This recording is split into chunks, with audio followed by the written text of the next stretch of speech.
26절에서 27절 말씀, 우리는 하나님의 형상으로 만들어졌다. 하나님의 형상, 우리의 형상이라는 것은 삼위일체의 성격, 본래 그렇게 만들어진 사람들인데 죄가 들어와서 아담으로 인한 그 원죄, 오리지널 신으로 말미암아서 우리의 그 하나님의 형상의 이미지가 박탈이 되고 깨지고 어그러졌다. 그래서 하나님이 원래 주신 특성, 그 강점, 장점들이 부과되어서 나와야 되는데 죄악이 들어옴으로 인하여서 우리의 약점들이 드러나기 시작하였다. 그래서 사람들과 서로 소통이 안 되고 갈등이 일어나는 이유는 그것의 약점들이 부과되었기 때문에 그런 것이다.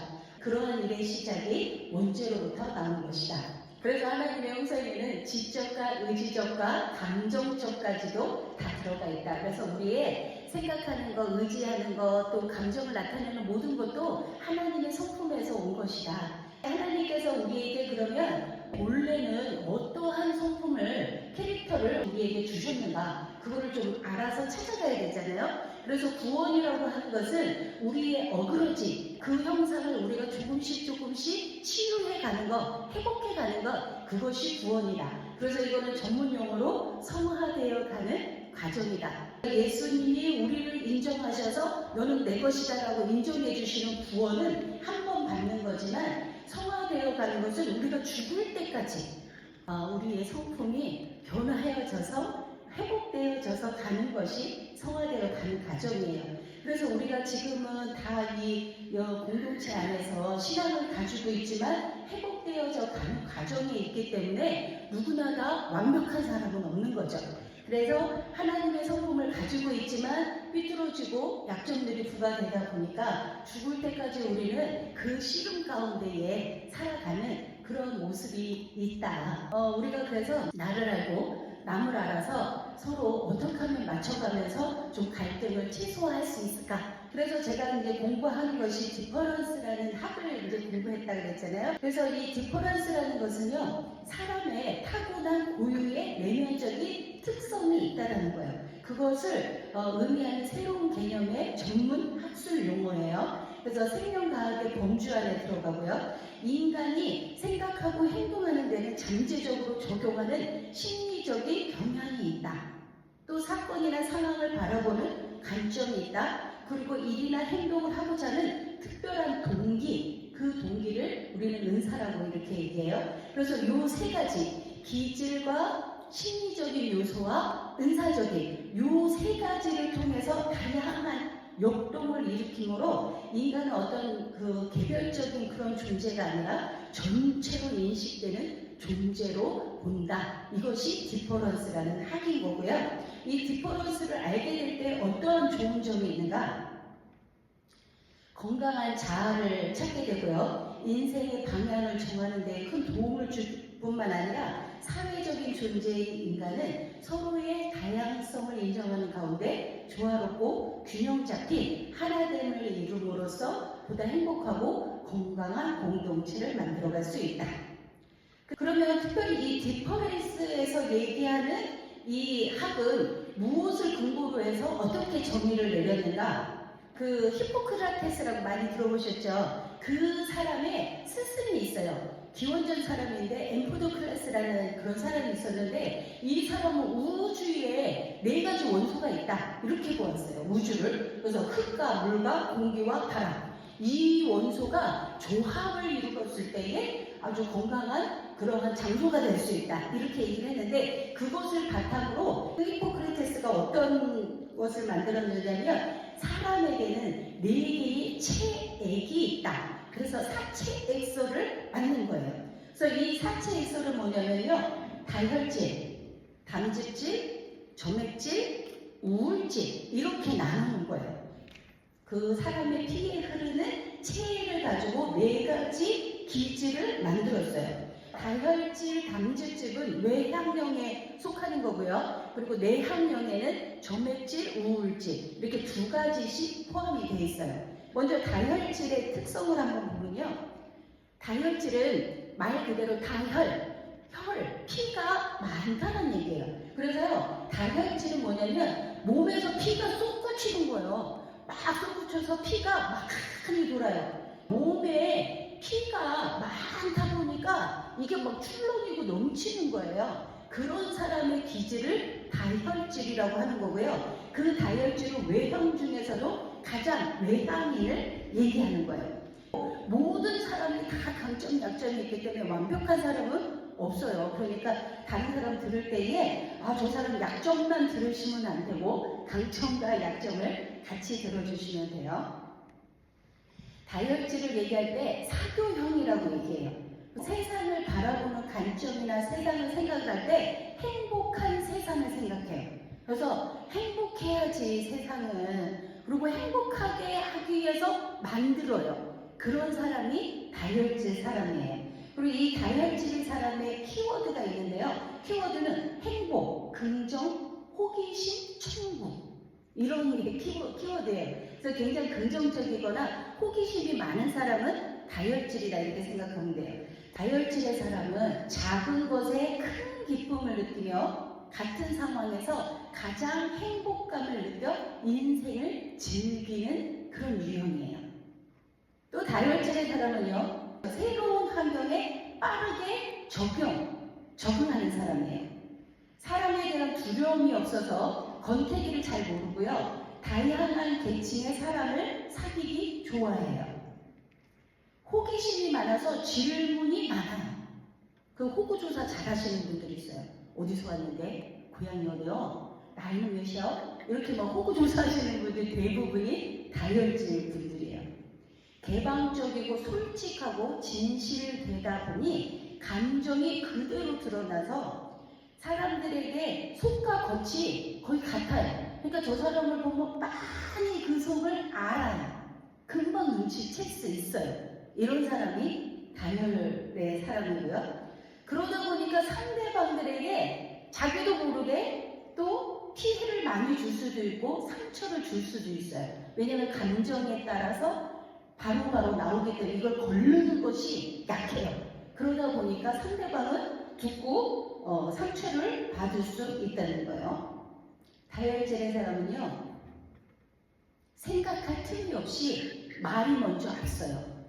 그리고 말이 많다 보니 말에 실수가 많이 있고요. 상대방의 말을 가로채서 말을 독점적으로 할 수가 있어요.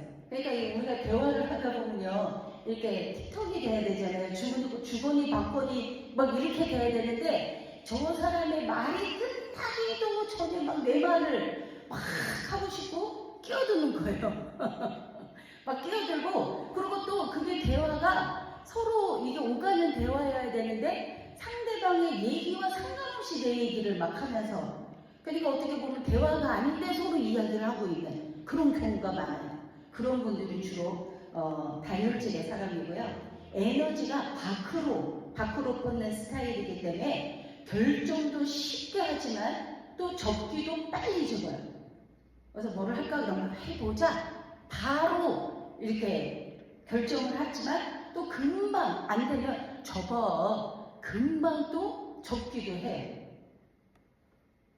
액션이 크죠. 액션이 커서 사람들의 눈에 금방 띄어요. 그러다 보니까 자신만만해 보일 수도 있어요. 걸음걸이가 다르다고 했잖아요. 어깨 쭉 펴고 빠르게 걷다 보니까 자신감이 넘쳐 보이는, 그렇게 보일 수 있고요. 아까도 얘기했지만 겉과 속이 같다 보니까 간교함이 없고요. 순수하고 생기발랄하고 명랑하고 부드러우면서 굉장히 인간미가 있는, 동정심이 많은 그러한 사람들이 다혈의 사람이고요. 정열적인 사람이 많아요. 그래서 뭔가 일을 해도 그냥 이렇게 뚜뚜부준하게 우유부단하게 하는 게 아니라 확실하게 해요. 정열적으로. 그리고 또 자기만 하는 것이 아니라 남까지 끌어들여서, 혼자 조용히 하면 괜찮은데 남까지 막 끌어들여서 같이 하자. 사람을 좋아하다 보니까 막 사람을 끌어서 일을 해도 막 같이 하고 싶어하는 그런 사람들이 다혈의 기질의 사람이에요. 그러다 보니까 주변에 사람들이 많겠죠. 그러다 보니까 경제적인 면에서도 빨리 성공할 수가 있어요. 빨리 성공하고 돈도 많이 벌어요. 그런데 또 굉장히 기분파들이 많아요. 그래서 못 먹어도 막 이런 게 많아가지고 그냥 막 있으면 또 쓰고 아예 없으면 또 괜찮아, 뭐 내일 벌면 되지. 이렇게 하다 보니까 또 그 어려움을 당할 수도 있어요. 그래서 좀 절제가 좀 필요한 그런 그 약점이고요. 또 어떻게 보면 그 감정이 들어다 보니까 사람이 좀 가벼워 보일 수 있어요. 다혈질의 사람들은 뭔가 일을 빨리 결정하고 빨리 적고 막 이러다 보니까 뭐 진득함이 없어, 이런 그렇게 있어 보일 수가 있고요. 특별히 또 왜 그러느냐면 이 다혈의 사람은요, 지루한 것을 못 참아요. 흥미가 있어야 돼요. 그래서 굉장히 뭐 활동성이 있거나 아니면 흥미성이 있거나 아니면 다양성이 있어야 지루해하지 않아요. 똑같은 거를 계속 반복하잖아요. 그럼 엄청 지루해해요. 그러니까 지금 이제 성경 공부를 한다 그러면 제가 말을 만약에 천천히 한 얘기를 또 하고 이러면요, 다혈의 사람들은요 그냥 일어나 나가요. 그런 기질의 그런 것이 있고요. 노소리를 잘 못하다 보니까는요, 약속 같은 것도 금방 해요. 약속을 했는데 또 금방 취소하기도 해요. 남의 말을 쉽게 빨리 받아들이고 해서 좀 팔랑기다 이렇게 들을 수 있을 정도로 이러한 그 약점들이 있는 것이 다혈의 사람이고요. 그래서 이 다혈의 기질의 사람에게는 조금 절제와 인내가 필요한 그러한 기질의 사람이다.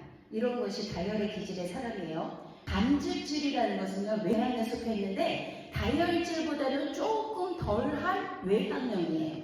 왜 담즙이라고 이름을 했냐면 쓸개질이 황갈색이라는 거예요. 담즙질은 활동형이에요. 담즙질은요, 발전하는 세상을 생각해요. 그래서 모든 공동체나 뭐가 이렇게 있으면 어제보다 나은 오늘이 돼야지, 발전을 해야지, 여기에 많이 생각하는 사람들이 담즙의 사람들이에요. 그래서 담즙의 키워드는요, 목표, 일, 막 든든함, 막 이런 사람들이 담즙의 사람이에요. 담즙의 사람은 자신만만하고 매우 독립적이고 고집이 세요.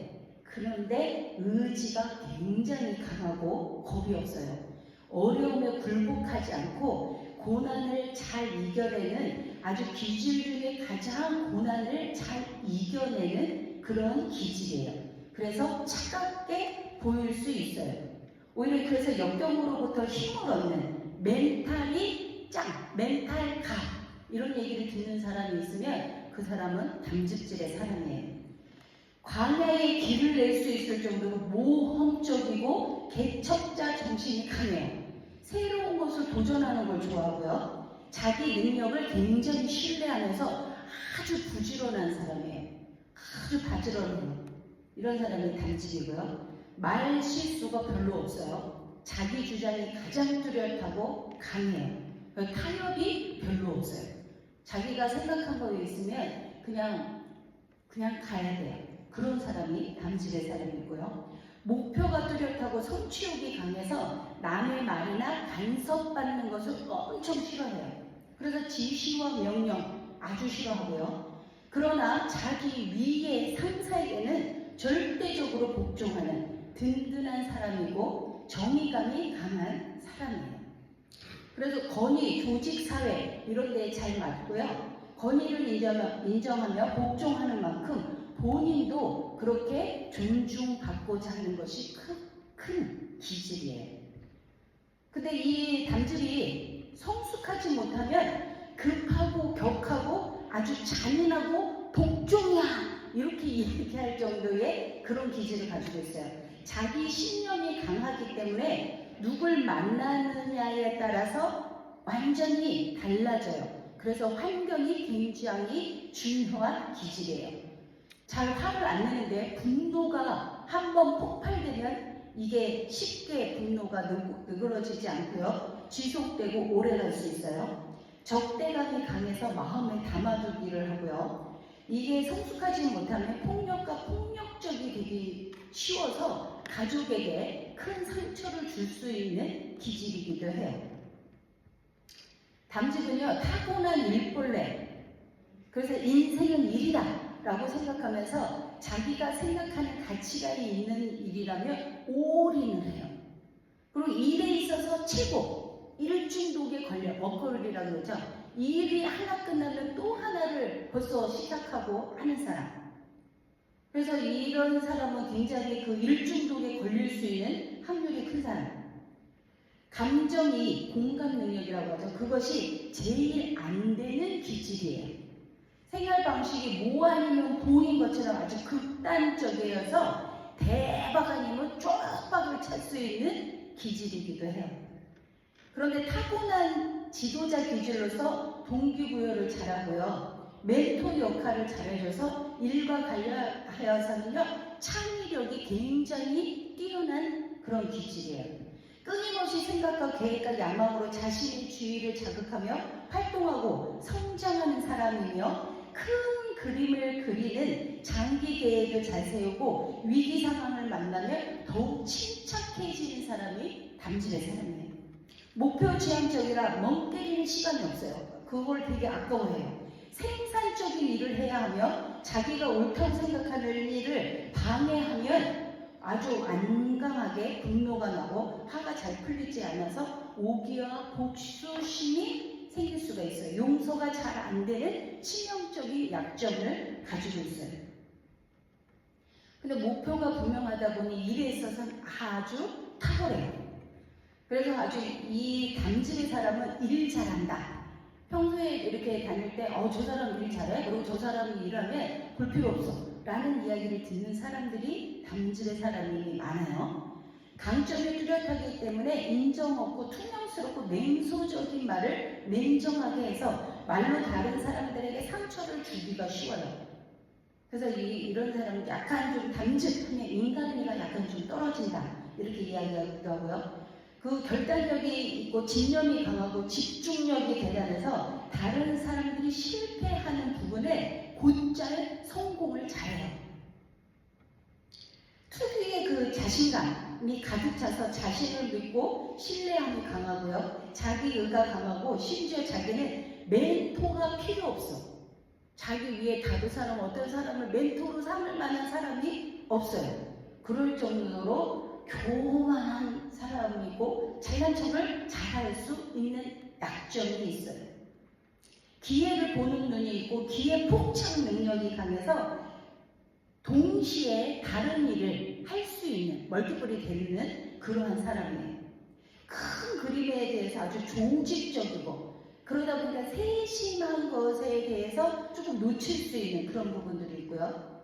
신속하고 통찰력이 있고 직감적이 빠른 그러한 기질이에요. 그리고 논쟁을 할 때는 반대의 의견을 내세우려면 반드시 분명한 자료나 정보가 있어야지 이 사람들 앞에서는 논쟁을 하면 안 돼요.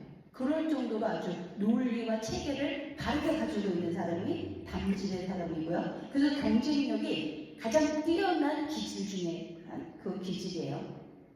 가장 생산적인, 실용적인 사람이라 두리뭉실하고 뚱그림 잡는 거 이런 걸 아주 싫어하고요. 그리고 추상적인 데에 관심이 없어요. 그래서 무한한 에너지가 쏟아져 나오는 사람이기도 해요. 관계보다는 목표 중심이기 때문에 목적 달성을 위해 다른 사람의 감정과 권리를 무시하고 짓밟을 수 있는 경향이 있어요. 그래서 공동체에서 일을 너무 잘하나 주변에 사람이 없을 수 있다는 거죠. 기질적으로 강하기 때문에 인간관계가 망가져 외로워질 수 있어요. 그래서 아까도 얘기했지만 가족이나 가까운 지인들에게 배척당하기 쉽고 많은 성과를 내서 성공한 사람이 될 수는 있지만 주변이 초토화된 아무도 없는 그러한 경우가 있을 수 있다. 그래서 가장 기질 중에 어려운 기질이기도 하지만 외로움을 가장 많이 타는 그러한 기질이기도 해요. 그리고 이 기질이 신앙심 갖기가 제일 어려운 기질인데 이 기질이 한번 신앙을 가졌다 그러면 거기에 올인하는 그러한 기질이 담질의 기질이에요. 자, 여기까지 이 두 다혈과 담질이 외향이고요. 내향에도 두 가지 질이 있어요. 점액질이 있어요. 점액질은요, 이 몸 안에 이 쇠액이 끈적한 점액성을 가지고 있다고 해서 점액질이에요. 이 점액질은요, 안전형이에요. 바라보는 세상이 어떤 세상이냐면요, 평화로운 세상. 세상은 평화로워야지. 그래서 자기가 속한 공동체나 가정이나 이런 데에 관심이 뭐냐면 평화로워야 된다는 거예요. 그런 생각을 관점을 가지고 있는 그 기질이 점액질이에요. 그래서 점액질의 키워드는 평화, 안정, 균형 이런 것들이 키워드예요. 특성에는 이제 강점과 약점에는요, 자로나 우로나 치우치지 않으므로 중재 역할을 잘해서 평화를 만드는 사람이에요. 그래서 외교관들이 좀 많아요. 그 기질에요. 타고난 부드러움으로 화가 잘 안 나고 흥분하지 않아서 다른 사람으로 하여금 안정감을 주고 강약을 조절할 줄 알며 항상 조용하고 태평해요. 아까도 바다를 표현했잖아요. 바다에 물이 그냥 잔잔하게 그냥 일렁이지를 않는 거예요. 그냥 그래서 화도 잘 안 나요. 다이얼하고 다르죠. 다이얼은 항상 바다가 폭풍을 치고 있는 거예요. 그렇게 생각하면 돼요. 그러니까 그게 틀렸다 그러면 안 돼요. 그냥 저 사람은 늘 항상 폭풍을 치고 있구나. 그래서 말이 그렇구나. 이렇게 생각을 해주셔야 되지. 어떻게 맨날 이렇게 요동을 쳐? 이렇게 얘기하면 벌써 싸움이 일어난다는 거예요. 그런데 이제 이게 강점이고 약점이 있잖아요. 굉장히 뒤에서 성실하게 후원하는 타입이에요. 가정적인 사람이에요. 그런데 이 약점은 뭐냐면 속이 조금 음흉해요. 아까 다이얼을 겉과 속이 같아서 빤히 보인다고 그랬잖아요. 근데 이 점액은요, 속을 알 수가 없어요. 그래서 사람들이 보면 뭔 생각을 하고 있는지를 잘 파악이 안 돼요. 그리고 얼굴에 잘 드러나지 않아요. 그리고 자기 주장이 세지 않아요. 그래서 다른 사람의 이야기대로 그냥 의견대로 따라가는 그러한 기질이에요. 상상력이 좀 풍부하고 잠재 능력이 있어서 이렇게 다른 사람들 상담도 잘해주고 말도 잘 들어줘요. 그런데 특별하게 소심해요. 소심해서 무엇인가를 이렇게 동기부여가 약해서 일을 하려고 할 때에 잘 동기부여가 되지 않아요. 그래서 조금 한참 걸려요. 아까 그랬죠. 다이어트라고 좀 다르죠. 다이어트는 뭔가를 하자 그러면 들어보고 뭔가 괜찮으면 무조건 해봐. 그래 좋아. 해보자. 이건데 점액은 동요하지 않아요. 그런 말에 그냥 별로 그러니까 팔랑이지를 않는다는 거죠. 그런 기질이고요. 그러다 보니까 나서기를 싫어해요.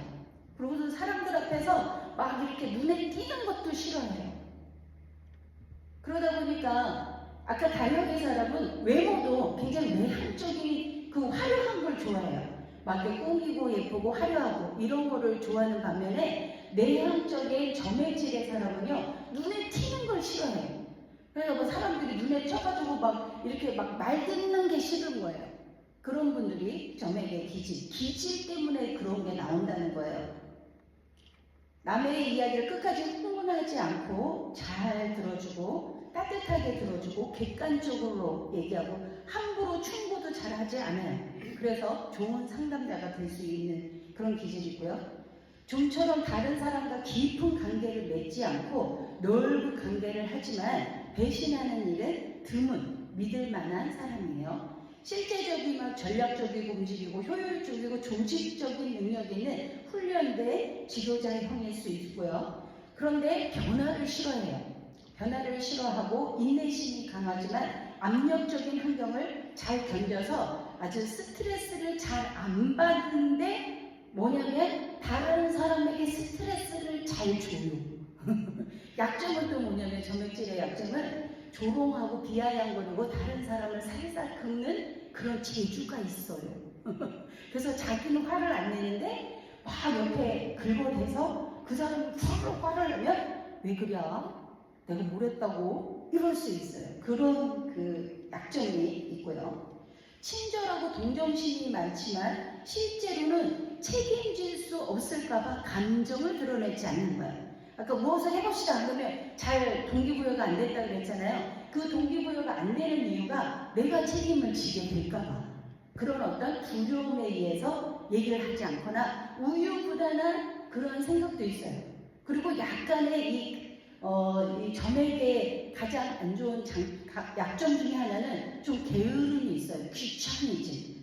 그걸 뭐 하려고 해. 아이고 귀찮아. 안 해도 돼. 내일 하지 뭐. 소극적인 그런 면들이 있고 그렇지만 잠재 능력이 되게 많아요. 그래서 이것을 조금만 깨고 나오면 그 다른 사람이 한 100% 할 수 있는 거를 200% 정도까지 끌어올릴 수 있는 그 잠재 능력을 가지고 있어요. 그런데 아까 말했지만 그것을 끌어올리기까지가 동기부여가 잘 안 돼요.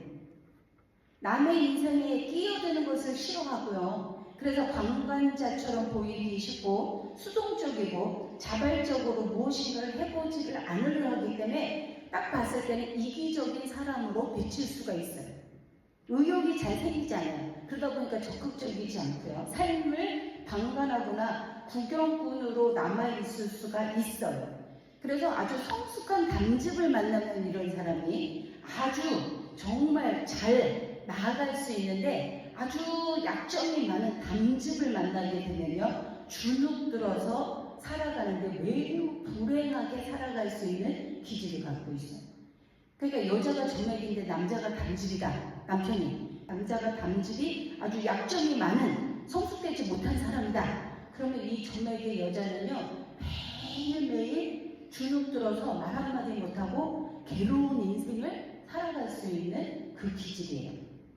인생에 굴곡이 별로 없어서 고달픈 인생을 살지 않고 밋밋하게 가요. 그러니까 막 변화도 싫어하고 막 어떤 무엇을 막 일어나는 게 싫고 그냥 오로지 꾸준히 가는 그런 것을 한 길만 오롯게 갈 수 있는 그런 기질이에요. 그래서 생활의 달인 같은 데에 나오는 사람들, 장인 막 이런 사람들은요 이 점액의 기질이 많다고 해요. 그리고 이기적인 경향이 있어서 자신감이 본인은 큰데 드러나는 거에는 나타나지 않기 때문에 자존감이 낮아 보일 수 있으나 속으로는 굉장히 자존감이 높다는 거예요. 근데 이분들이 또 이 기질의 사람들이 잘 이렇게 드러내지 않기 때문에 사람들 보기에 인색하다 그렇게 느껴질 수 있는 기질이라는 거예요.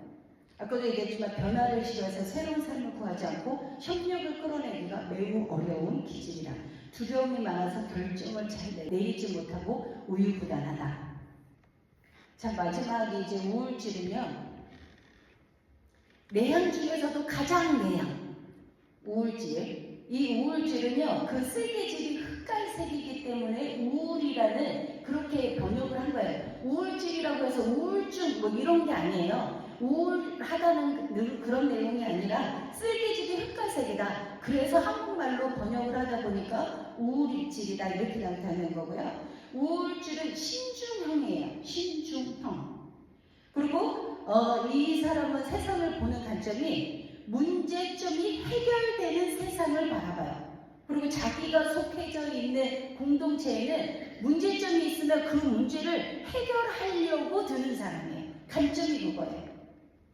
자, 이 우울질의 사람의 키워드는요. 분석, 헌신 이런 수식어들이 따라다니고요. 이 우울질의 특성, 약점, 강점은 탁월한 분석력 때문에 매우 비판적이고 비관적이고 부정적인 사람으로 느껴지기가 쉬워요.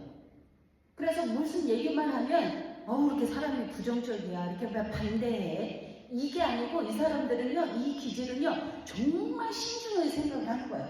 생각을 해서 안 될 그 확률까지도 분석해서 나오니까 그 일을 했을 때 이런 일이 있을 거야 라고 이야기를 하다 보니 부정적이야 이렇게 표현이 될 수 있다는 거예요. 굉장히 분석적인 사람이라는 거예요. 그래서 감사가 좀 적어요. 그래서 이게 긍정적인 마인드가 필요한 기질이고요. 계산적이고 섬세하고 치밀하고 신중하며 매사에 꾸준히 깊게 파고드는 천재성이 있어서 전문가로서는 아주 탁월한 기질을 가졌어요. 그래서 이 사람이 뭐냐 손재주가 있어서 손으로 하는 무엇을 한다 그러면 아주 전문가 중에 전문가가 나올 수 있는 기질이 우울의 기질이에요. 매우 신실하고 충실하고요. 혼자 있는 환경을 좋아하고 남의 뜨는 것을 좋아하지 않고 얼굴에는 항상 진지함, 긴장감이 묻어 있어요. 사람을 좋아하는데 먼저 다가가지는 않아요. 그러나 다가오는 사람에 대해서는 거부하지는 않아요. 자기 능력의 한계를 잘 알고 다른 사람에게 인정받기를 좋아해요. 이 우울질의 사람은 인정을 해줘야 되는 거예요. 보이지 않는 부분에 어떤 의미를 부여해줘서 인정해주는 거. 그 나서기를 싫어해요. 아까 점액도 같아요. 근데 나서기를 싫어하는 이유가 아까 점액은 약간 우유부단하고 귀차니즘이 있어서 나서기를 싫어한다 그러면 우울의 기질은요. 어떤 자기가 위험 부담을 떠안게 될까봐 나서기를 싫어해요. 그런 그 분석적인 일들을 많이 하기 때문에 그래요. 자신의 의견을 매우 정확하게 표현하고 아주 날카로워서 비판적으로 보일 수 있어요. 질서 있고 조직적이고요. 즉흥적이면 흥미적인 것을 굉장히 싫어요. 뭔가 막 즉흥으로 막 일으키는 거 너무 싫어요. 좀 막 어느 정도 체계를 가지고 하는 것을 좋아하죠. 그 감수성이 풍부하고 예민해서 쉽게 낙심하며 급변할 수 있는 감정의 기복이 있을 수 있는, 근데 그 감정의 까닭 모를 두려움이 불안이 있을 수 있는 기질이에요. 그리고 4가지 기질 중에 상처를 제일 많이 받을 수 있는 타입이에요. 그러니까 작은 것에 예민하다고 했잖아요. 작은 것에 다른 사람이 상처를 한 5 정도 받았다 그러면 우울의 기질이 있는 사람은 10, 20을 받는 거예요. 같은 내용으로도. 그러니까 그게 풀렸다 이렇게 하면 안 돼요. 아니 뭐 그거 그렇게 예민하게 받아들여 그냥 넘어가면 되지. 그게 아니라 우울의 기질의 사람은 다른 사람들보다 훨씬 더 넘어가는 게 수월하지 않다. 그럼 그것을 인정해 줘야 된다는 거예요. 그래야 싸움이 안 일어나는 거예요. 분노를 잘 드러내지 않아요. 속으로 삭혀요. 그런데 한번 분노가 폭발하면 자기 자신까지도 해롭게 할 수 있는, 그러니까 자해할 수 있는 기질의 요소도 가지고 있다는 거예요. 사려 깊게 생각하는 신중한 타입으로 차후 어떤 그 부작용이 있을까봐 사랑 표현도 잘 안 하는 스타일인데, 그러다가 어떻게 해요? 타이밍을 놓칠 수 있는 그러한 기질이에요. 자기중심적이고 약간 거만하고 냉정한 태도 때문에 교만해 보일 수 있어요.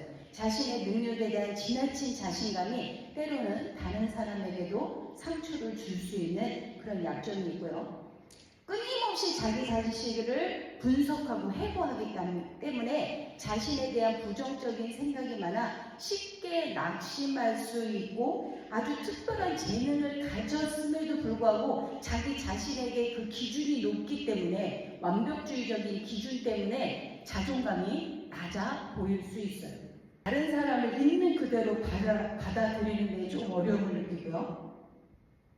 자기 감정을 잘 숨기지 못하여 싫어하는 사람을 만나면 숨기지 않고 자연스럽게 드러내요. 그러니까 아까 점액은 표현을 안 한다고 했잖아요. 표현을 안 하고 싫은 사람이 있으면 슬쩍 자리를 뜬다 그러면, 우울질의 기질의 사람은 피하지는 않아요. 내가 왜 피해? 근데 앉아서 그 사람이 싫으면 살짝 돌려서 왜 그렇게 행동을 해? 사람들이 싫어하네? 이렇게 표현해 줄 수 있는 기질이 우울의 기질이에요.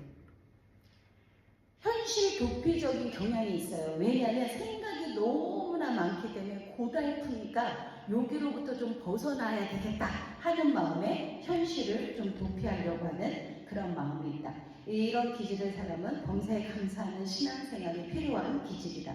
자, 여기까지 해서 4가지 기질을 했거든요. 자, 다혈질, 담즙질, 점액질, 우울질. 그 다음에 이제 그분들에게 대한 솔루션, 대화법에 대해서 그거 이야기만 하고 끝내도록 하겠습니다. 자, 그럼 아까 우리 4가지 중에 다혈질, 티가 많다, 사교형이다, 행복한 세상을 꿈꾼다. 이 다혈의 사람은 커뮤니케이션, 대화를 할 때 어떻게 하냐면요, 말을 많이 하는 편이에요. 제가 말이 참 없는데 말을 안 해요? 제가? 이거 아닌 거예요. 목소리가 크고 말의 속도가 빨라. 제가 빠른가요? 네. 그럼 주로 긍정적인 표현을 많이 하고요. 상대방의 말에 대한 반응이 빨라요. 그래 네 얘기는 잘하는 사람들이 다혈의 사람이에요. 상대방의 말에 빨리 반응하고, 화제가 다양해서 말을 재미있게 얘기하고 팍팍팍팍 화제를 바꿔요. 그래서 이 얘기 막 질문해놓고 그 사람이 대답하려고 그러면 다음 얘기로 넘어가. 그걸 이렇게 기다려주고, 인내심이 좀 약해서 다른 지루한 것 같다 그러면 빨리빨리 돌려. 그런 사람들이 있고요. 그리고 직설적인 표현을 좋아해요. 그러니까 돌려 얘기를 해야 되는데 그냥 바로 꽂아. 아유 못생겼다 이렇게 얘기할 수 있는 사람이에요. 그리고 쉽게 편하게 말을 하고 자신을 개방하는 말을 많이 하다 보니까 막 이게 다른 사람들은 또 어머 저거 비밀 아니야 저런 얘기를 왜 해? 막 이런 얘기도 서스럼 없이 할 수 있는 그런 사람이에요.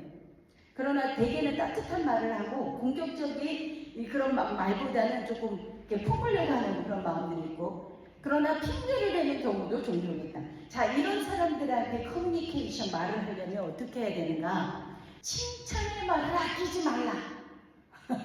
뭐 누구에게나 필요한 얘기지만 특별히 다이어리 사람에게는요 칭찬을 잘해주면 좋아요.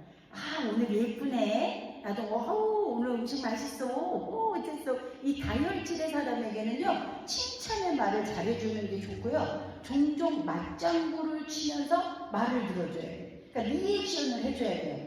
리액션을 해주는 게 좋고요. 이성보다는 감정에 호소해주는 게 좋고요. 논리보다는 관계에 초점을 해주고요.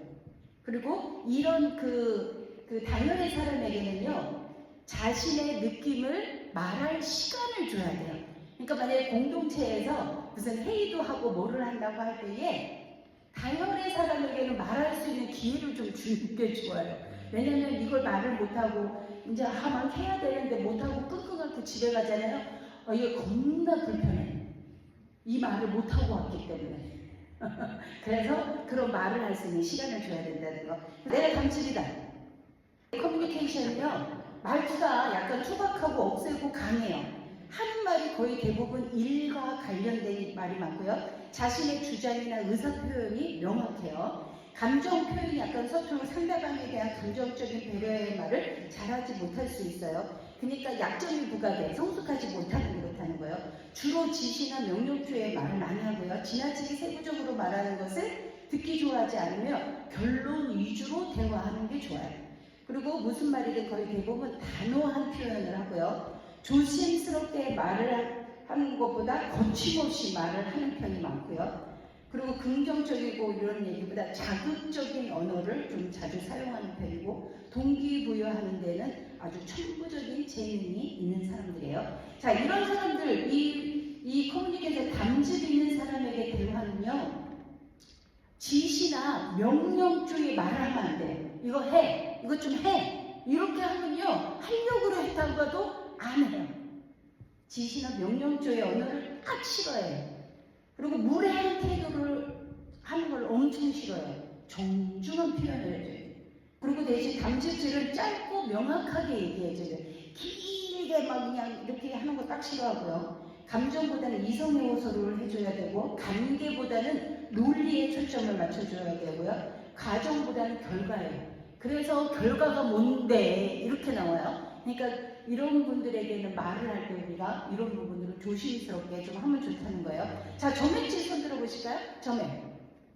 말투가 부드럽고 친절하고 안정감을 줘요. 목소리, 이게 대화법에 목소리가 좀 작고 조용하고 차분해요. 자기 의견을 주장하기보다는 주로 듣는 편이고요. 상대방에 대한 배려의 말을 잘하고 논쟁하는 말을 거의 하지 않고요. 자신의 뜻을 명확하게 표현하지 않는 경우가 있고 유머 감각이나 재치 있는 말을 잘하고요. 비록 조심스럽게 표현하긴 하지만 종종 빈정거려. 그런 말투가 좀 있어요. 그래서 다른 사람 열받게 해요. 이런 말 잘해. 그리고 목사님이 나를 이렇게 슬슬 긁어요.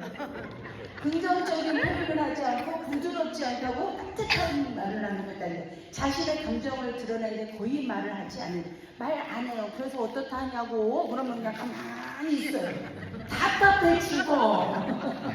자, 점액질에게는 어떻게 말 표현을 해야 되냐면요. 제가 이걸 가지고 많이 한번 사용해봤어요. 잘 먹혀요. 몰아붙이는 말 하면 안 되고 인내심을 가지고 기다려줘야 돼요. 오늘 점심 뭐 먹을까? 그럼 대답 없거든요. 기다려야 돼요.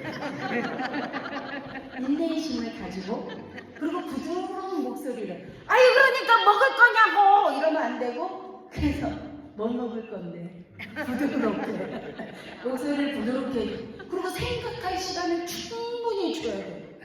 그러니까 어떻게 내일 얘기할까? 충분히 시간을 주고 인정과 칭찬의 말을 잘해야 돼요. 목사님도 안 그럴 것 같은데요. 인정해. 아이고 애썼네. 이거 준비하는 일은 애썼어. 이런 말을 해줘야 되는데 그런 말 안 해줘. 막 이러면은 바로 삐져요. 단계 초점을 맞춰야 되고 지시사항을 반복적으로 얘기해줘야 돼. 한 번 듣고 잊어버려. 그래서 요걸 버려야 되고 요걸 요렇게 해서 여기다 갖다 놔주셔야 돼. 요렇게 딱딱딱 얘기를 해줘야 되는데 이거 좀 치워줄까요? 딱 하면은 몰쳐있는지를 몰라. 그리고 정맥치에게는 결단을 촉구할 때 단호하게 얘기를 해줘야 돼. 예스냐 노냐를 잘 얘기하지 않아요. 왜냐면 감정을 드러내지 않아. 왜냐면 배려한다고 하는 거예요. 다른 사람들을 배려한다고. 그런데 일은 진행이 안 되잖아요. 그러니까 그때는 예스냐 노냐 이거야 라고 단호하게 얘기를 해줘야 된다는 거. 그래야 커뮤니케이션이 돼. 자, 마지막 우울증. 자, 우울증의 사람의 커뮤니케이션은요, 자신의 감정을 드러내는 말을 거의 하지 않는다. 목소리가 작고 조용하고 침착하다. 자기 의견을 주장하기보다는 주로 듣는다. 말하는 방법이 매우 논리적이고 체계적이다. 논쟁을 좋아하지 않고 일단 말을 하면 자신의 뜻을 명확하게 표현한다. 따지는 듯한 말투 때문에 종종 오해를 받아요.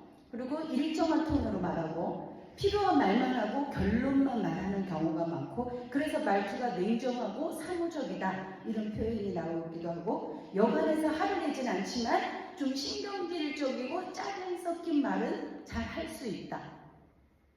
자, 이분들 우울에 대해서의 그 커뮤니케이션은요, 부정적인 첫 반응을 문제 삼지 말아야 돼요. 아까도 그랬잖아요.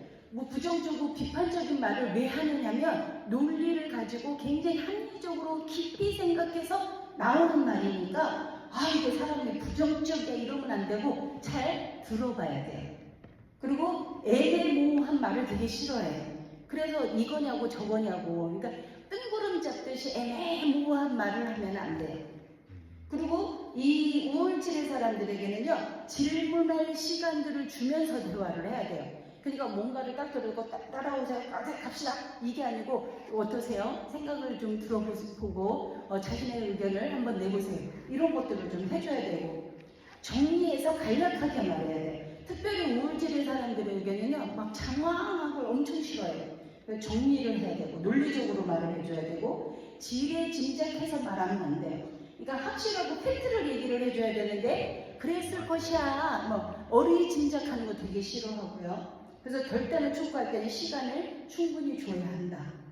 이런 정도가 사책의 기질의 강점과 약점과 커뮤니케이션의 그런 어떤 소통 방법을 정말 짧게 아주 압축해서 말씀을 드린 거예요. 이런 것을 생각을 하시면서 내가 어떤 기질인가, 그래서 나는 어떤 강점이 있고 약점이 있는가 이걸 생각해서 약점을 보완을 해야 되고요. 강점을 살려내면 되고 상대방을 봤을 때 이 사람은 이런 기질이지? 그러면 그 사람을 인정해주고 그 사람의 언어의 표현으로 이야기를 해준다 그러면 다투고 싸우는 것이 줄어들고 건강한 공동체가 될 것이다. 이런 생각을 해봅니다. 감사합니다. 오늘은 여기까지 할게요.